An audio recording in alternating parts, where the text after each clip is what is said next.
you don't know what even these wine terms mean. That's why you have to go over to Winc.com and you have to take their little taste profile. You type in what sort of foods you like. They give you a quick quiz. It tells you what kind of wine is the best to pair with a particular meal. And then you can get their wine. It's created directly by them, and it is just terrific wine. Apparently, according to everybody in the office, we had a wine tasting here at the office. Everybody's been drunk ever since. I mean, every time I check in the broom closet, there's somebody with a bottle of Winc tipping it and just getting wildly drunk, which is why the production quality on the show has dropped so dramatically in recent months. But thank you to Winc anyway, because Winc is going to provide you right now with $20 off your first order when you go to trywinc.com/Ben. That's trywinc, spelled TRYWINC.com/Ben. You get $20 off your first order right now. Again, that's trywinc.com/Ben. Never again do you have to bring the wrong wine to the party and be seen as the guy who brought the bottle of Manischewitz. Instead, you'll be bringing the best possible wine to the party. It'll be paired with the meal. Or if you're just having a loved one over and you want to pop open a bottle of wine, you want it to pair well with the meal, that's what trywinc.com is for. Trywinc.com/Ben to get $20 off your first order. And right now, you also get, I believe, you get, yes, $20 off your first order as well. So make sure that you do that. Trywinc.com/Ben. All right, check that out. And that also lets them know we sent you. Okay, so Trump's big Democratic day. It's like Alexander's no good, very bad, horrible, terrible day, except that it's the president of the United States.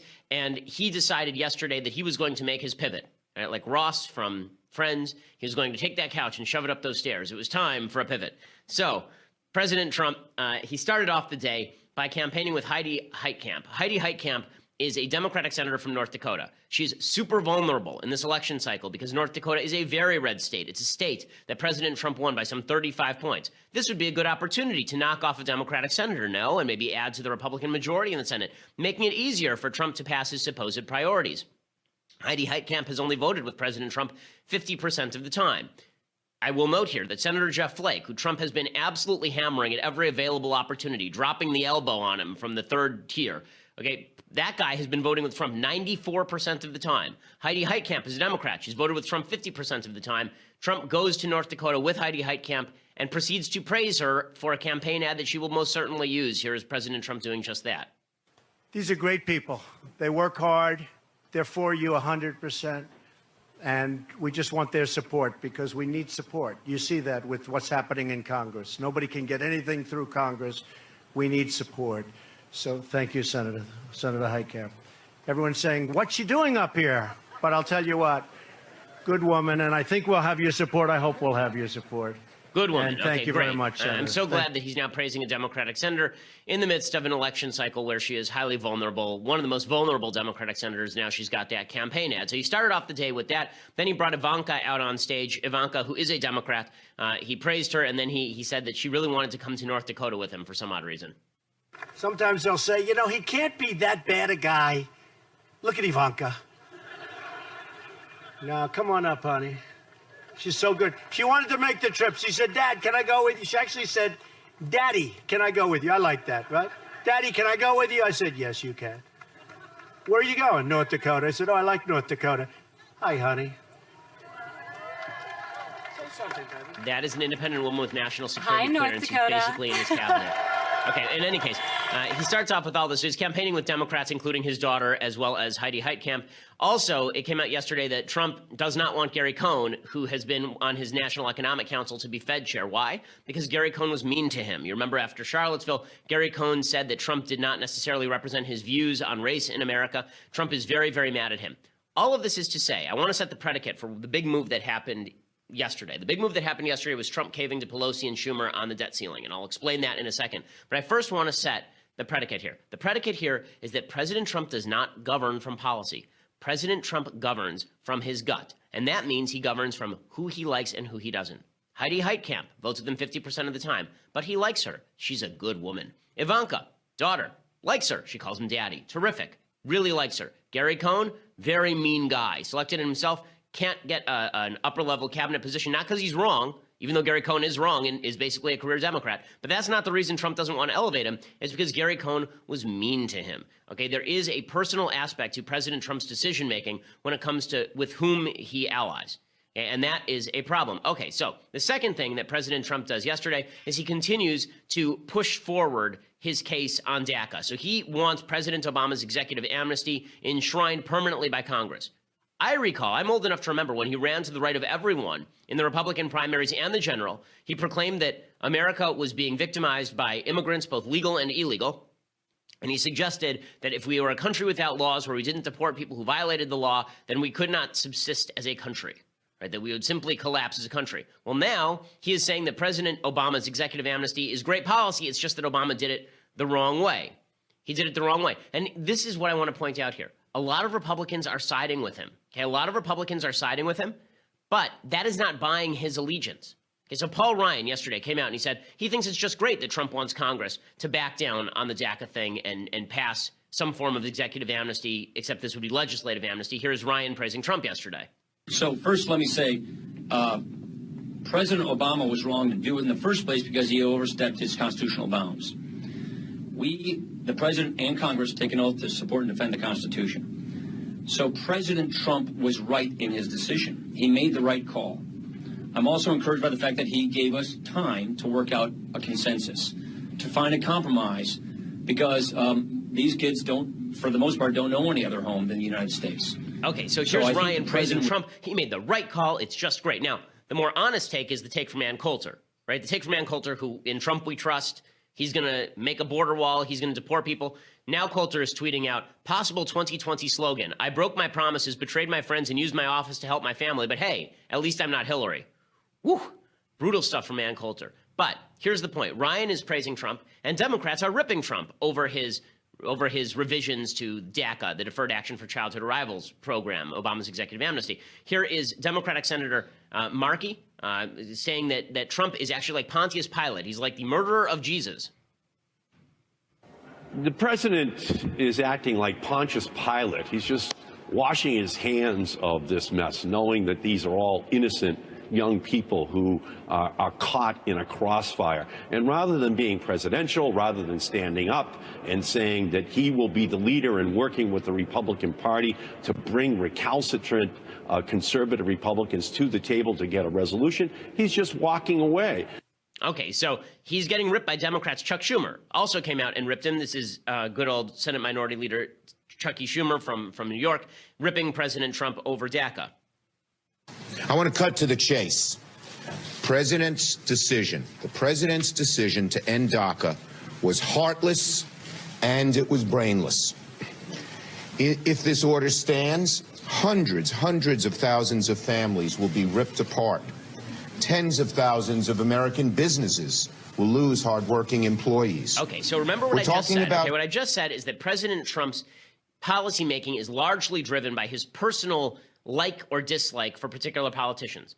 There you see Paul Ryan praising President Trump and Chuck Schumer ripping President Trump. And yet yesterday, the person that Trump sided with was Chuck Schumer and not Paul Ryan. So what happened to my theory? What happened to my theory? The theory that if President Trump likes you, he's going to treat you nicely. And if he doesn't like you, then he's going to go after you. Wouldn't that suggest that President Trump would side with Paul Ryan? Well, not so fast. I'll explain why that didn't happen in just a second. But first, I want to say thank you to our sponsors over at Tracker. So I can tell you that at home, it has been a running source of both amusement and pain that my wife is constantly losing her cell phone. I am constantly losing my keys and my wallet. And that was all true until we got Tracker. Tracker is a device that allows you to find your wallet, your keys, your cell phone. Even if your cell phone, the ringer is set to off, you can use the device to actually override that, and your phone will ring no matter where you left it. So you left it in the off position, and so you're afraid, okay, I'll call my phone, but I won't be able to locate it anyway. Well, the tracker actually overrides that. What you do is you get the little tracker, which looks like a little coin-sized device. You put it on your keychain, and then you install the program on your phone, and when you hit the device on your keychain, then it immediately overrides your ringer on your phone, and it starts ringing on your phone, and that allows you to find your phone. You're never going to lose the objects that you need to find ever again. You're not going to have to spend 15 minutes looking for your stuff before you run out the door. If you lose anything, Tracker, it gives you the ability to find it. Tracker Pixel is the lightest Bluetooth tracking device on the market. You put it on whatever you tend to lose, and it is small enough to fit anywhere. Go to thetracker.com/Ben, thetracker.com/Ben. It's the Tracker, TRACKR.com/Ben to get 20% off any order. That's thetracker.com/Ben for 20% off. Thetracker.com/Ben. You get 20% off your order. It will save your marriage. It will save your life. There's a hurricane and you got to grab your keys and you got to get out of there. Well, now's the time for you to have Tracker on your phone. Make sure that you get everything you need. Thetracker.com/Ben. Use the /Ben also so that they know that we sent you. Okay, so again, my theory was that President Trump is driven largely by personal animus or liking for particular people. But I just showed you clips of Paul Ryan praising Trump and Chuck Schumer ripping Trump. So why was it that yesterday, in the third big move of the day, President Trump announced that he was going to sign what they call a debt ceiling relief package? Okay, he was going to raise the debt ceiling, and he was going to lump in Hurricane Harvey relief with the debt ceiling, and he was only going to increase the debt ceiling by 3 months. So first you have to understand what the debt ceiling is. What the debt ceiling is, it allows the government to borrow more money in order to pay off debts that we have already incurred. So we have to continually service our debt. We have $20 trillion in debt in the United States.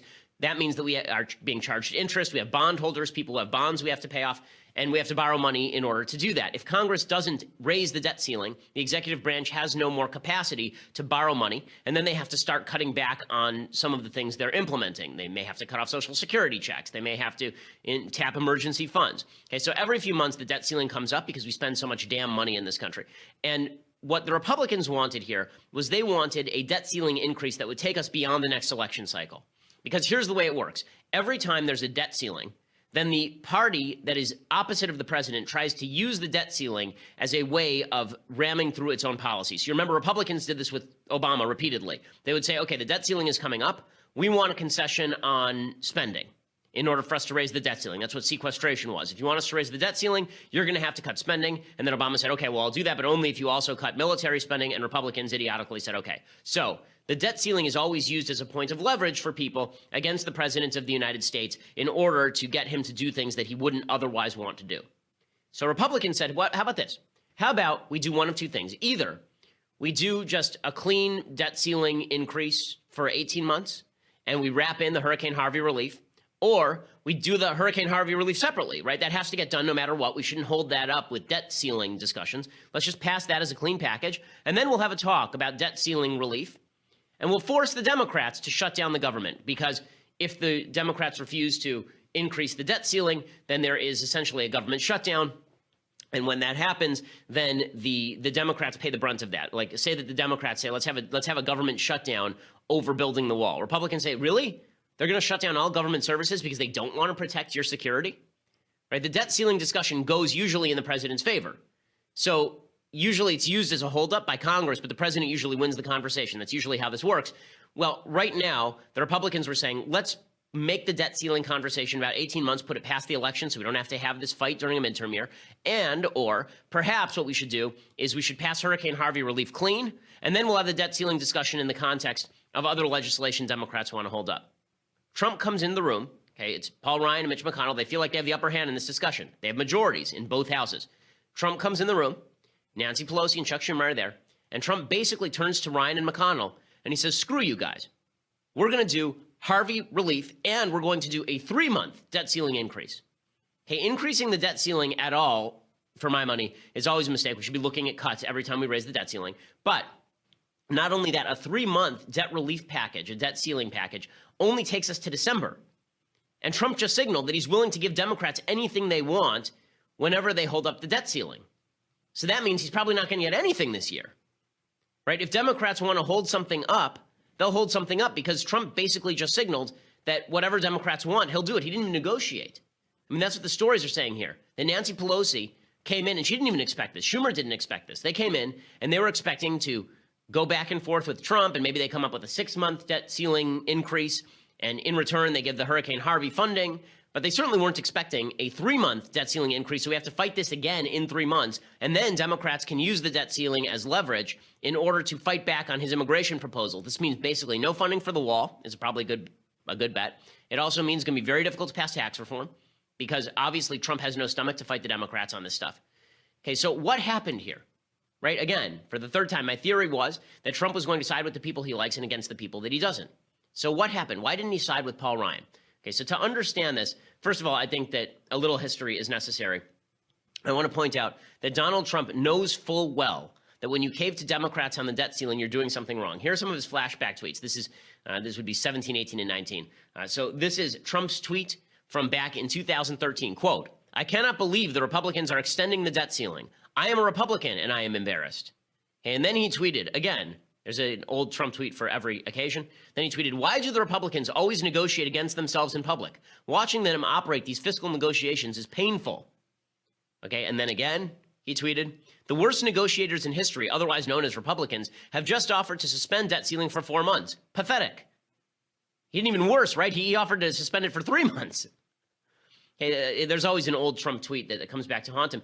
But Trump came out yesterday and he was happy-dappy-do over this deal, like overjoyed over this deal. Here was President Trump yesterday coming out after he makes this deal with Schumer and Pelosi, and he says, "Listen, everyone was happy. It was just great."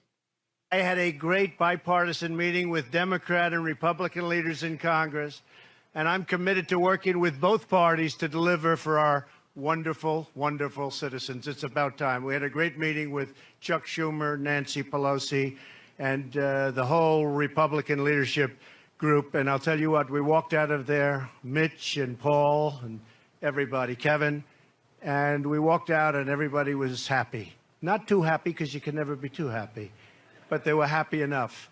And it was nice to see that happen. Yeah, everyone was really happy, right? Okay, here's Mitch McConnell being happy. In the meeting down at the White House, as I indicated, the president agreed with Senator Schumer and Congresswoman Pelosi to do a 3-month CR and a debt ceiling into December. And that's what I will be offering based on the president's decision to the bill. And then we'll try to get 60 votes and move forward. Okay, so he looks like a real happy camper there, Mitch McConnell. Everyone was very happy. Trump says, listen, when it comes to raising the debt ceiling, we're always going to agree on that. We'll always agree on raising the debt ceiling. We had a very good meeting with Nancy Pelosi and Chuck Schumer. We agreed to a 3-month extension on debt ceiling, which they consider to be sacred, very important. Always will agree on debt ceiling automatically because of the importance of it. Also on the CRs and also on Harvey, which now we're going to be adding something because of what's going on in Florida. We had a very good meeting. We essentially came to a deal. Okay, his entire... And I think the deal... Okay, Trump's entire shtick here, his own Secretary of the Treasury said he was going for an 18-month debt ceiling increase. His own Secretary of the Treasury, he apparently cut him off in the middle of the sentence and said, I want to go with Chuck and Nancy on this. Okay, so why? Well, I think first we have to acknowledge a plain fact about President Trump. President Trump was always going to work with Democrats. He always wanted to work with Democrats. In fact, he sort of prefers to work with Democrats because he cares what Democrats think. Okay, he's not just driven by personal animus against Ryan and McConnell. There are a few other things we have to know. Number one, Trump is not fond of his job. He doesn't actually like being president very much. When I say this, I don't mean that he doesn't like serving the American people. He may very well like that. But the aspect of his job that he doesn't like, clearly, is the negotiation. It is all the stuff he said he was going to be great at. He doesn't actually like that stuff. What he thought is he thought he was going to be able to live the life that Grover Norquist promised him. The life where he would sit in the White House and Mitch and Paul, they would do all the hard work, and then he would just be able to sit back and the bills would flow across his desk and he would sign them. This was the life he was promised, and this is not the life he received. We would win and we'd win and we'd win so much because it would all be easy, right? He would just sit there and he'd sign things that came across his desk. And then it turns out he has a fractious caucus. McConnell and Ryan can't get their act together. The Republicans can't get their act together, and he's angry at that. He doesn't like that. That's not totally unjustified.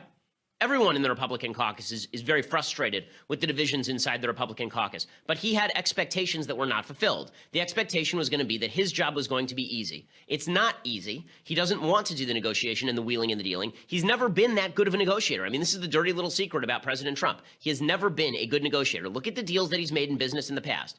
He radically overpaid for Trump Airlines, to take one example, but he's never been known, even in the real estate community, as a great deal maker. He's been known as a fantastic brander. And that's what he's good at, is branding things, but not negotiations. And so he's upset with the Republicans. He's upset with Ryan and McConnell in a way he's not upset with Schumer and Pelosi, because he had no expectations from Schumer and Pelosi that they were ever going to work with him or be nice to him. But he thought that Ryan and McConnell should be going around basically kissing his ass all day long and then passing bills that he can sign. These were their two jobs, and they fulfilled neither of them. Right? Remember that back in 2016, Trump had to be convinced not to help Paul Nehlen primary Paul Ryan in 2016. right? Breitbart was pushing him very hard to do it, and Trump was really on the verge of doing it. And then Trump backed off of it because Mike Pence basically stepped in. Another relevant fact to this, okay, Trump does care what Democrats think. He does care what they think. And one of the great lies that's been told about President Trump is that he's a man of power and toughness who doesn't care what anyone thinks about him. Absolute horse nonsense. Absolute nonsense. Okay, he's a very insecure guy. Again, this is not a rip on him. This is just an analysis of his personality, which you need to understand in order to know why he's doing what he's doing. President Trump is not a secure dude. Okay, President Trump is the kind of guy where when, I think it was Vanity Fair magazine, a guy who now works at Vanity Fair, used to work over at like Mad Magazine, used to make fun all the time of Trump's hand size. Trump used to send him pictures of his hand and circle them and write "not small" in gold marker on them. Okay, Trump is not a very secure man. And that means that he cares deeply what Democrats think. You have to understand where Trump came from in order to get this. Okay, Trump is considered a nouveau riche by the people who are sort of the Manhattan upper crust elite. He was considered sort of the boor at the dinner party, right? He was the ugly American at the nice dinner parties in New York. He was this brash guy who was going to stroll in and take over the dinner party, the obnoxious American who was going to wipe his nose with his tie in the middle of dinner, right? And Trump always hated that. He always wanted to be taken seriously by this crowd. It's why he still does interviews with Maggie Haberman over at the New York Times, right? It's not because he loves Maggie Haberman personally, per se. It's because he does care what the New York Times thinks of him. That's the newspaper that he reads. So he cares what Democrats think. He cares what Schumer and Pelosi think. He likes Schumer and Pelosi. In fact, he said back in 2016 that he liked Schumer and Pelosi. Here is Trump back in 2016 saying exactly this. That I'm going to be able to get along with Pelosi. I think I'm going to be able to. I've always had a good relationship with Nancy Pelosi. I've never had a problem. Reed's going to be gone. I always had a decent relationship with Reed, although lately, obviously, I haven't been dealing with him, so he'll actually use my name as the ultimate, as the ultimate of the billionaires in terms of, people you don't want. But I always had a great relationship with Harry Reid, and frankly, if I weren't running for office, I'd be able to deal with her. I'd be able to deal with Reed. I'd be able to deal with anybody. But I think I'd be able to get along very well with Nancy Pelosi and just about everybody. Hey, look, I think I'll be able to get along well with Schumer, Chuck Schumer. I was always very good with Schumer. I was close to Schumer in many ways. And, it's important that you get along. It's wonderful to say you're a maverick and you're going to stand up and you're going to close up the country and all of the things. But you got to get somebody to go along with you. You have a lot of people. We have a system. The founders created the system. Here, right? This is 2016. He was saying all of this. In the middle of 2016, he actually said, if the Republicans lose the Senate but I become president, I'm fine with that. I'll work with Democrats. He said that at the time. We pointed it out in the middle of the election cycle. No shocker here. No shocker here. He cares what Schumer and Pelosi think. He wants to work with Schumer and Pelosi. He thinks it makes him look cool to work with Schumer and Pelosi. The New York Times will like him more if he works with Schumer and Pelosi. I'll explain more what the biggest problem here is, and it's not even Trump, okay? Because I think that Trump can be given incentives to move back in the right column here. But I want to explain what the real kicker to all of this. But first, I want to say thank you to our sponsors over at ProFlowers. So right now, you want to surprise a loved one. You want to surprise your wife or your girlfriend, your husband. Hopefully, you don't have all three of those at the same time. But if you want to surprise your loved one with a nice bouquet of flowers, then go over to proflowers.com right now. You get 20% off of any of their unique summer rose bouquets or any other bouquet of $29 or more. Their colorful rainbow roses are always a hit if you aren't sure what to send somebody. I've sent my wife these every time I go on a lecture on the road. I send my wife flowers from ProFlowers to remind her that I am thinking about her and not just thinking about whatever speech I'm giving that night. ProFlowers bouquets are guaranteed to stay fresh for at least 7 days. They actually stay fresh longer than the stuff you get at the grocery store. They are guaranteed to stay fresh for at least 7 days, or they give you your money back, and you control the delivery date, so you can say when they should arrive. They give you more bloom for your buck, big, beautiful flowers with more stems for your money. You can buy a vase that comes with it. They're great about replacing things if they're broken. One time we ordered something from ProFlowers. The vase was broken. We let them know, and they immediately sent us a replacement. It was just terrific. You get 20% off summer roses or any other bouquet of $29 or more. Go to proflowers.com. Use my code BENSHOW at checkout. That's code BENSHOW at checkout. Again, that's proflowers.com. Use the promo code BENSHOW at checkout. It will make somebody's day, and so you should totally do it. They're a great service. I was using ProFlowers, by the way, long before they were actually a sponsor, so this is an enthusiastic endorsement. Proflowers.com. Use that promo code BENSHOW. Also, that lets them know that we sent you, plus you get the 20% off any bouquet of $29 or more. Okay, so Chuck Schumer, by the way, has been saying the same thing about Trump. So Trump was saying, I would love to make sweet political love to the Democrats. And the Democrats, even for the past few weeks, have been saying, we'd work with Trump if he would just stop being so extreme. if he just stopped being so. Here was Chuck Schumer saying this just a few weeks ago. If he changes, he could have a different presidency. But he's going to have to tell the Freedom Caucus and the hard right special wealthy interests who are dominating his presidency, but he didn't campaign for them. He campaigned on the opposite. He's going to have to tell them he can't work with them. And we'll certainly look at his proposals, but it's going to be guided by our values. On the one hand, we're not going to oppose things because the name Trump is on it, but we're not going to compromise our values away and help the well-to-do and hurt the middle class and the poorer people. That's what he's been doing so far. Okay, so here's the thing, right? It was all set up for this. The big thing here is that Trump's base is going to go along with him. This is the change, right? This is what's different. There were lots of Republicans who would have worked with Democrats. There are lots of Republicans who would have caved in exactly the same ways. Jeb Bush would have done exactly what was being done here, maybe even less, right? Jeb Bush probably would have actually stood up to Pelosi and Schumer more strongly here. But the idea that this is Trump being strong, this is Trump being powerful, this is Trump being a negotiator, absolute nonsense. He bent over for Chuck Schumer and Nancy Pelosi yesterday on the debt ceiling.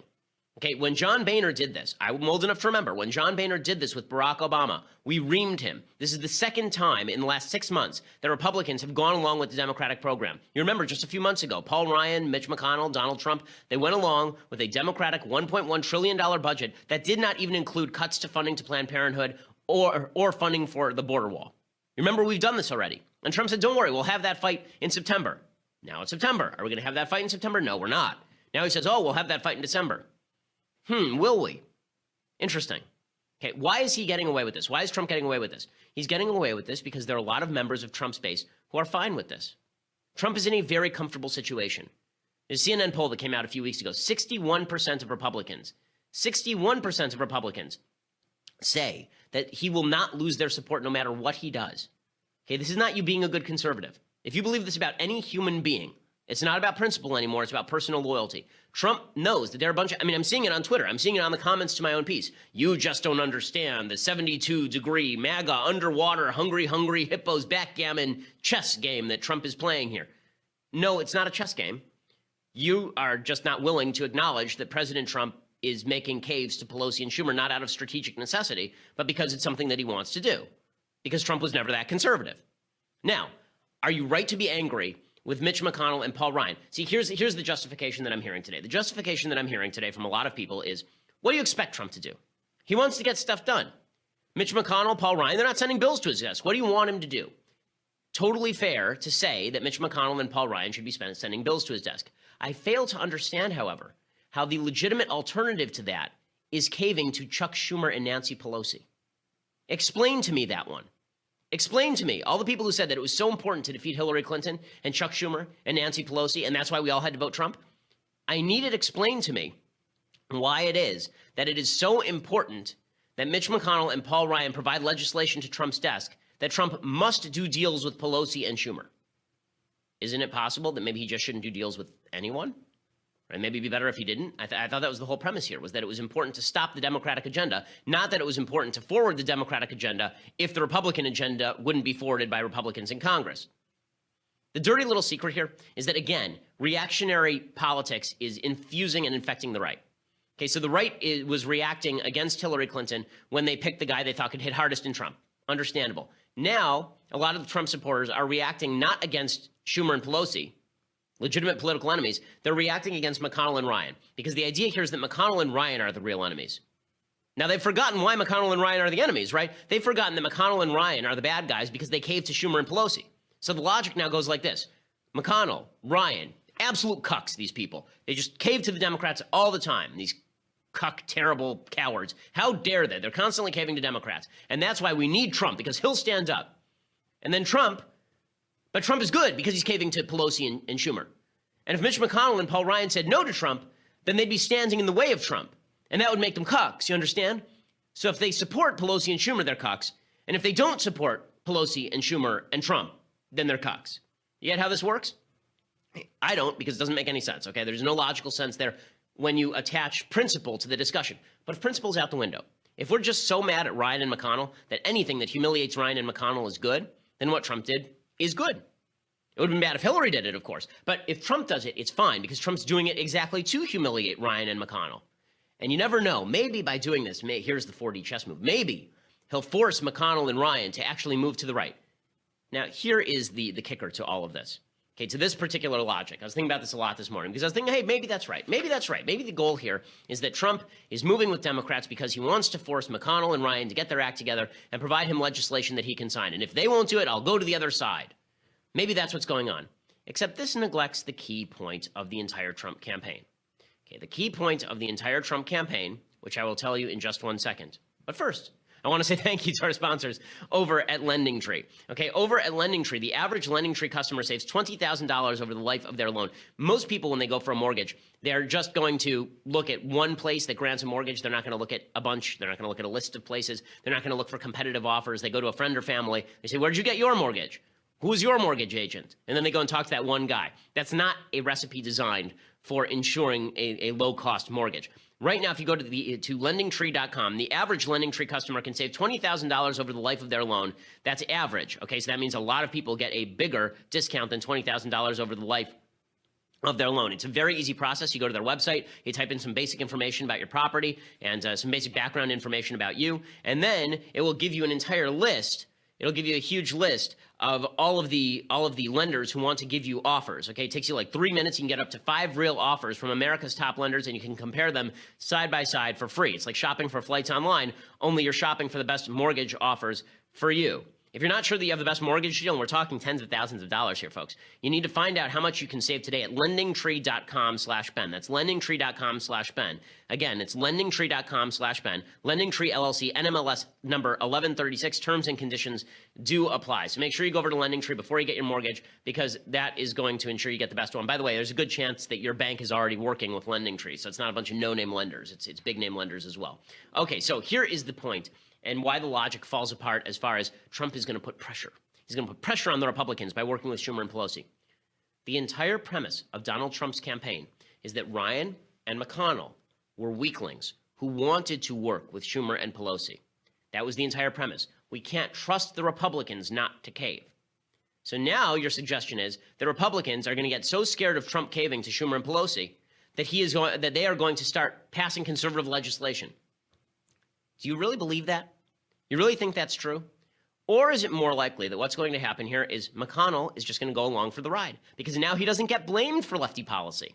McConnell and Ryan don't get blamed for anything now. Trump just got rid of their responsibility for being conservative. They don't have to be conservative. Now they can just point to Trump and say, hey, I'm going along with the big guy. Right? In the end, the president of the United States has to be the driver, particularly when he runs as an anti-establishment guy who's going to bring the conservative wood to people like Ryan and McConnell. Ryan and McConnell have no interest in pushing conservative legislation counter to what Trump is doing here. They're willing to go along for the ride. And this was the problem with electing somebody who has no ideological bent. Again, this is not a rip on people who voted for Trump over Hillary. It's not at all. I understand the logic, and it still holds. But it holds less when the president of the United States is now mimicking Hillary Clinton in these deals.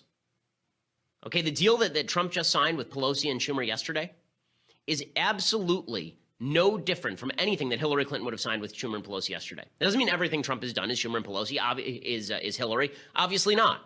But the point is that if Trump does make this pivot over to Schumer and Pelosi, and it looks like he's enjoying this pivot, then we got a serious problem. And I will give you another indicator that we have a serious problem. But first, you're going to have to go over to dailywire.com right now and subscribe. For $9.99 a month, you get the rest of this show live. You get the rest of Michael Knowles' show live. You get the rest of Andrew Klavan's show live. We have 3 great shows. You get all of them live. Plus, when we post them later, the ads are cut out of the show, so you can watch them ad-free.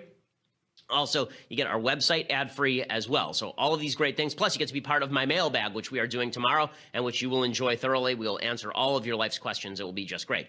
Also, if you want to get the annual subscription, $99 for the annual subscription, and you get this magnificent Leftist Tears hot or cold tumbler, the greatest of all tumblers. This tumbler will make your life better in every conceivable way. It also makes julienne fries. It is just incredible. This Leftist Tears hot or cold tumbler, and you get that with the annual subscription. So go over to dailywire.com right now and check it out. Or you just want to listen later, go over to iTunes and SoundCloud. Make sure that you leave us a review and subscribe. We always appreciate it. We are the largest and fastest growing podcast in the United States.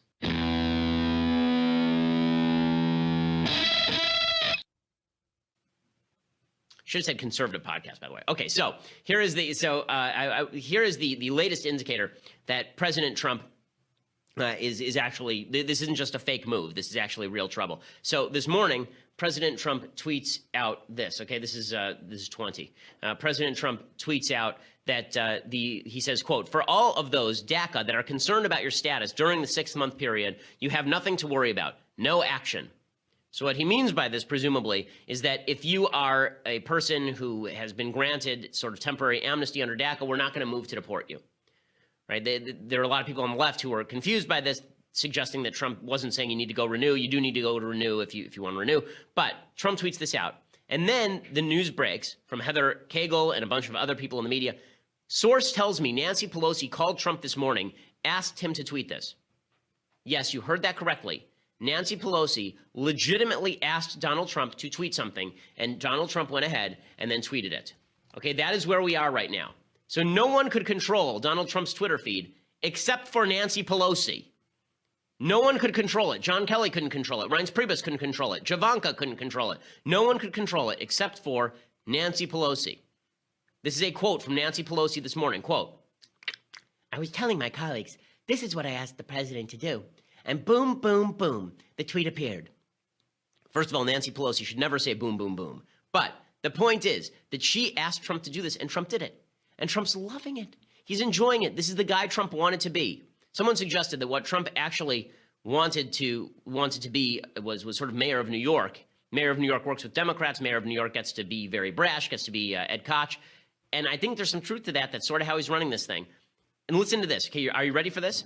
Nancy Pelosi, this is a quote from Huffington Post. Nancy Pelosi says Trump promised her he would sign the DREAM Act. House Minority Leader Nancy Pelosi said Thursday President Trump told her on 2 occasions he supports and would sign a bill to give legal status to young undocumented immigrants who came to the U.S. as children. "We made it very clear in the course of the conversation that the priority was to pass the DREAM Act. Obviously, it has to be bipartisan. The president supports that. He would sign it, but we have to get it passed." So Trump is pledging to do exactly what Ann Coulter did not want him to do, exactly what he said he would not do.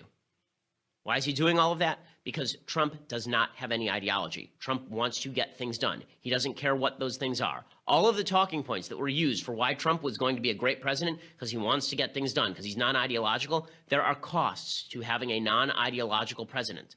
There are serious costs. And if you think that this makes Mitch McConnell sad, if you think that Mitch McConnell's really upset about this, then why is Mitch McConnell going along with the debt ceiling deal? He could stop it. He's the head of the Senate. He has a legitimate lawmaking authority. Paul Ryan could stop it too. None of them are going to stop it. And by the way, for all the people who are suggesting that, there's no reason for conservatives to be upset today, I'm going to use the old test that so many people have been using for the last 2 years.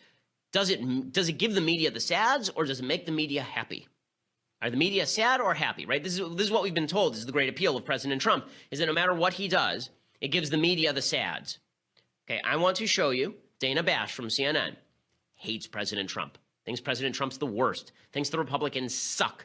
Okay, here is Dana Bash from CNN. I want you to look at the faces of the other people on set, if you can see it. If not, I will explain it to you. Okay, here is Dana Bash on the set of CNN. She cannot contain her glee. What happened is that the president completely surprised everybody, the Republicans and the Democrats, by effectively ignoring the pleas from Republican leaders in Congress to go along with what they thought was a plan to push for an extension, first of all, at the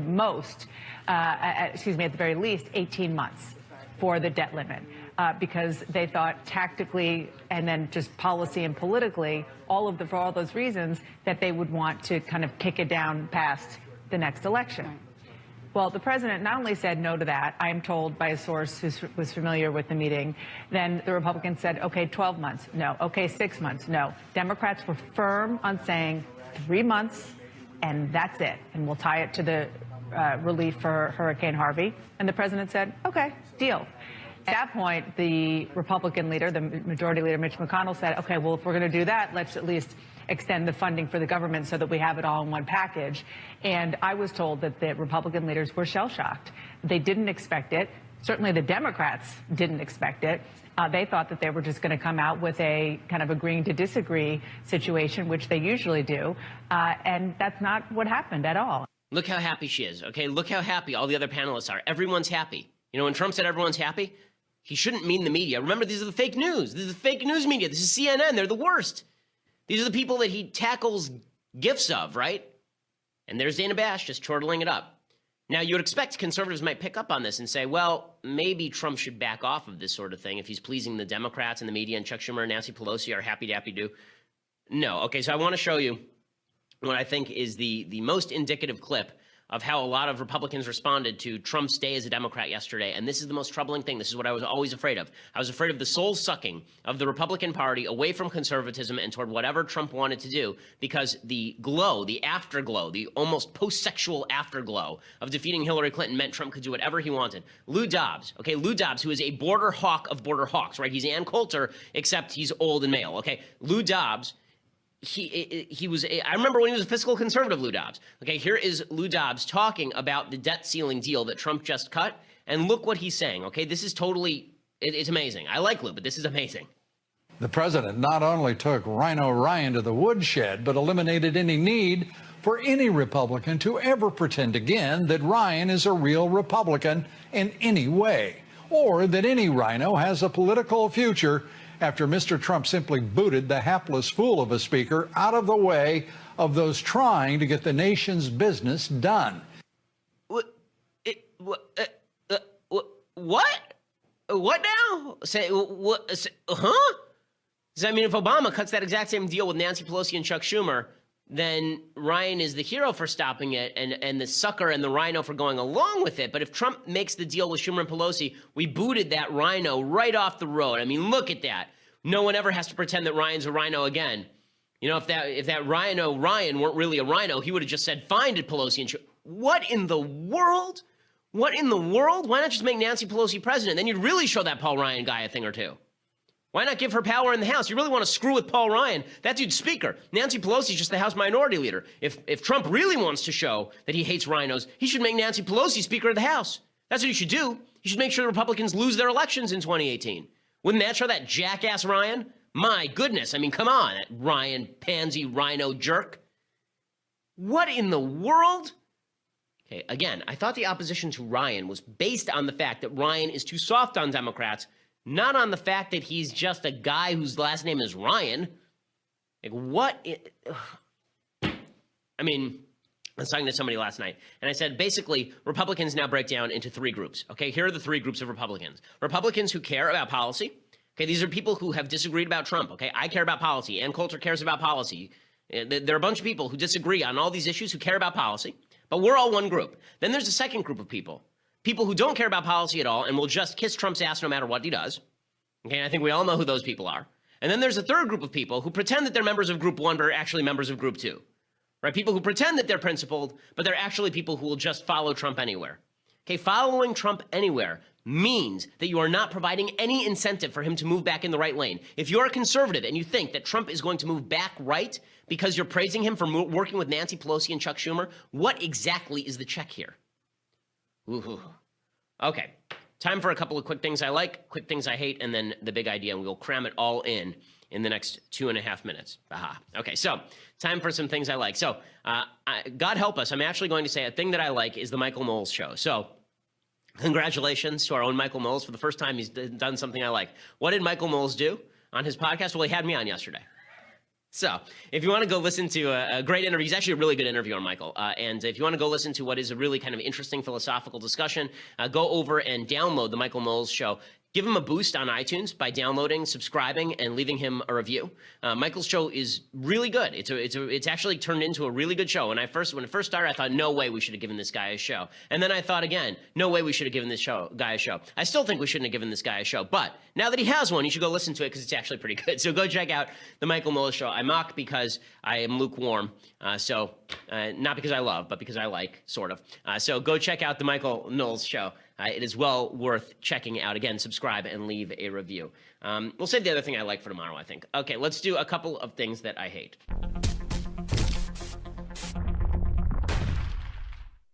So there are a couple of reasons why Donald Trump should not trust Democrats. One, they congenitally lie about politics. And two, they congenitally lie about politics. So Chuck Schumer yesterday comes out and he's asked about Robert Menendez. Robert Menendez is the senator from New Jersey who's in the middle of a corruption trial because basically there was this guy who was a campaign donor named Solomon Megan, and he gave Melgen. He gave a bunch of money to Bob Menendez. Bob Menendez apparently basically directed, allegedly, contracts toward him. And in return, Bob Menendez was granted these very expensive vacations. And the allegation is hookers and all sorts of other fun treats. Chuck Schumer was asked about Bob Menendez. And Chuck Schumer basically said, no, we'll stand by him. I mean, why wouldn't we stand by him? For God's sake, we stood by Bill Clinton and Ted Kennedy. What did he do wrong? Are you going to stand by him through this trial? Look, Senator Menendez is issuing a spirited defense.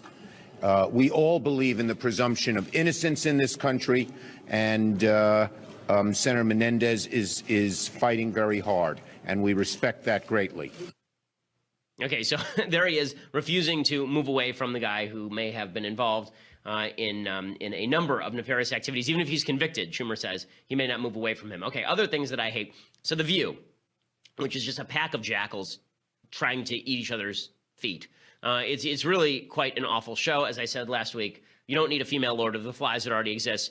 Joy Behar in this version of Lord of the Flies would be Jack. In any case, Joy Behar was on with Sarah Huckabee Sanders. I don't know why Sarah Huckabee Sanders would agree to do this. She was on the show with Mike Huckabee, with her dad. Why would you agree to do this? As like an independent woman, why would you agree to do this? Like as an independent human, why would you agree to do this? Unless it was going to be like a warm and fuzzy interview. It's like, I'm going to bring my daddy to Workday. Like, really? And then Joy Behar does this routine. I mean, this is the most condescending, sexist thing that I've heard on TV in a long time. And of course, it's coming out of the mouth of a person who considers herself the great apex feminist. Here she is going after Sarah Huckabee Sanders by asking her daddy why her daddy lets her defend Trump. Let's not pretend that he hasn't said some horrifying things about women. Okay? We know that. Just nod. You don't have to say anything, just nod, because you know it's true. Blink. Having said that, how can you let your daughter defend him? Well, he's also empowered a lot of women. I mean, he's given my daughter. Okay, I don't care about Mike Huckabee's answer because Mike Huckabee's Mike Huckabee, but I do care about the question, right? The question, how do you let your daughter? I thought that went out with feminism. How do you let your daughter? Right? How do you let your daughter is not a question we're allowed to ask anymore, I thought. Right? At least once the daughter reaches the age of maturity. You're not allowed to say, how do you let your daughter do X? Well, the answer is she's a full-grown woman who's the press secretary to the President of the United States. She can do whatever the hell she wants. But it's amazing how all of the leftist tropes about feminism go right out the window when it doesn't serve their agenda. Okay, I want to make a quick note of the big idea. I was going to do the debt ceiling this week on the big idea. I think I'm going to save it for next week instead, the importance of the debt ceiling, why it matters, and the national debt, or maybe we'll do it tomorrow. But we've run out of time, unfortunately, because there was just so much news today. We will be back here tomorrow with all the rest of the news. President Trump, I implore you, stop thinking Nancy Pelosi and Chuck Schumer are your friends. They are not your friends. They are going to be your friends just so long as they have to be until they can stab you directly between the shoulder blades. Wait to see how much fun Nancy Pelosi is in 2019 if she's the Speaker of the House and moving to impeach you. Then see if this was all worth it. And no matter how much you hate Ryan and McConnell, the fact is Ryan and McConnell are a better vehicle for moving forward conservative agenda items than freaking Nancy Pelosi and Chuck Schumer. This is insanity. Okay, we'll be back tomorrow. I'm Ben Shapiro. This is The Ben Shapiro Show.